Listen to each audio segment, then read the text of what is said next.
আজ ১৫ জুন থেকে সংযুক্ত আরব আমিরাতে শ্রমিকদের জন্য কার্যকর হয়েছে মধ্যাহ্ন বিরতি আইন। এ আইনের অধীনে দেশজুড়ে বাইরে কর্মরত শ্রমিকদের জন্য দুপুর 12:30 থেকে বিকেল 3টা পর্যন্ত কাজ বন্ধ রাখা বাধ্যতামূলক করা হয়েছে।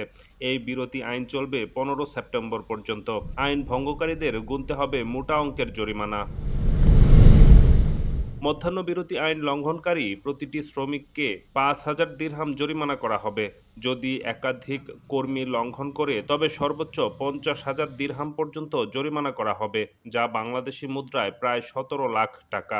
সাধারণত নির্মাণ, কৃষি, ল্যান্ডস্কেপিং ও অন্যান্য কাজে নিয়োজিত বাইরে কর্মরত শ্রমিকরা এই আইনের আওতায় পড়ে। সাম্প্রতিক সময়ে আমিরাতের তাপমাত্রা ৫০ ডিগ্রি সেলসিয়াস ছাড়িয়েছে।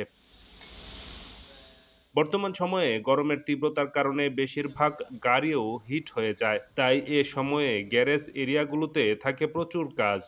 এই গরমের কারণে গাড়ি অনেক হিট হয়ে যাচ্ছে। তো সে কারণে গাড়ির কন্ডেন্সার, রেডিয়েটর, এসি, বিভিন্ন মেকানিকের কাজ, এগুলো কাজ একটু গরমের দিনে একটু বেশি বেড়ে যায়। মে, জুন, জুলাই এই 3 মাস বেশি গরমের তাপমাত্রা বেশি থাকে, যে কারণে গিয়ে ইঞ্জিন হিট হয়। হিট হওয়ার পরে রেডিয়েটর সমস্যা হয়, এর ভিতরে ইঞ্জিনের সমস্যা হয়। মাথার উপর যদি ডিমো রাখি, ডিমোটা সিদ্ধ হয়ে যাবে বলে মনে হচ্ছে যে এরকম গরম পড়তেছে। কোনো সময় ৪৫, কোনো সময় ৫০, এরকম গরম পড়তেছে। এই গরমের মধ্যে কাজ করাটা অনেক ডিফিকাল্ট হয়ে যেত, অনেক কষ্ট হয়ে যেত। খোলা আকাশের নিচে গরমের তীব্র তাপদাহের কারণে শ্রমিকদের হতে পারে হিট স্ট্রোক বা যে কোনো ধরনের বিপদ। তাই এই সময়টিতে শ্রমিকদের সুরক্ষার কথা চিন্তা করে আমিরাতে বাধ্যতামূলক করা হয়েছে এ মধ্যাহ্ন বিরতি আইন। আমিরাতের এই আইনকে প্রবাসীদের পাশাপাশি বাংলাদেশ মিশনও ইতিবাচক চোখে দেখছে। প্রথমত সংযুক্ত আরব আমিরাত সরকার যে আইনটি করেছে সে আইনের প্রতি শ্রদ্ধাশীল হয়ে বা যে ঘোষণাটা দিয়েছে সেই ঘোষণাটির প্রতি শ্রদ্ধাশীল হয়ে আপনারা যে সময়টুকু বেঁধে দিয়েছে সেই সময়টুকুতে আপনারা দয়া করে বাইরে অবস্থান করবেন না, ঘরের ভেতরে অবস্থান করুন।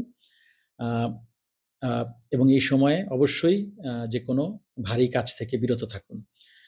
পাশাপাশি আপনারা প্রচুর পরিমাণে পানি পান করুন এবং নিজেকে হাইড্রেটেড রাখুন এবং একই সাথে ওই সময়টায় যাতে কোনো কায়িক পরিশ্রমে নিজেকে নিযুক্ত না করুন সেই বিষয়টাতে খেয়াল রাখুন।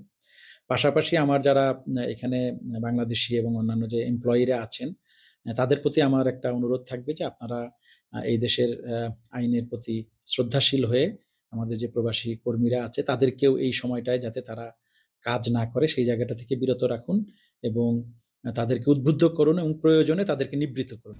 সংযুক্ত আরব আমিরাতে ২০০৫ সাল থেকে প্রতি গ্রীষ্মে এই নিয়ম চালু করেছে। গত বছর ৩,০০০-এর বেশি প্রতিষ্ঠানকে এই আইন লঙ্ঘনের জন্য জরিমানা করা হয়েছিল। এ আইনের বাইরে থাকবে পানি, বিদ্যুৎ সরবরাহ, যানজট এবং মৌলিক খাত। ডেস্ক রিপোর্ট, আমিরাত সংবাদ।